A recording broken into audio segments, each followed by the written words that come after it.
Steel guardrails are designed to save lives, but in some situations, they can make crashes worse. So what makes the difference is not the material, it's the design, the installation, and the available space. 1.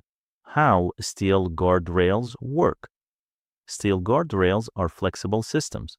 When a vehicle hits the rail, the system deforms. The rail bends, the posts yield. Energy is absorbed over distance. This reduces deceleration and lowers injury severity, but this only works if the system has room to perform. 2. Working width, the critical factor. Every guardrail needs the space behind it. This is called working width. During impact, the barrier moves, sometimes significantly. If there is not enough space, the vehicle can hit what's behind it: a pole, a wall, a rigid obstacle. At that point, the guardrail no longer protects. It becomes a secondary hazard. 3. Common failure scenarios. Steel guardrails fail not because they are weak, but because they are misused.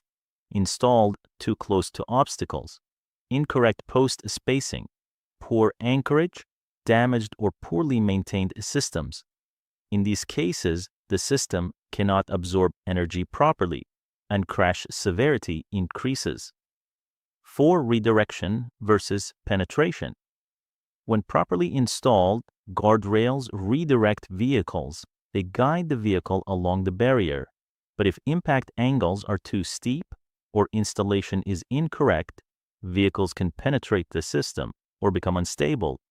That's when outcomes become unpredictable. 5. Why they still matter.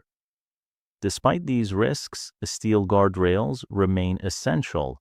They provide a balance between energy absorption and vehicle redirection.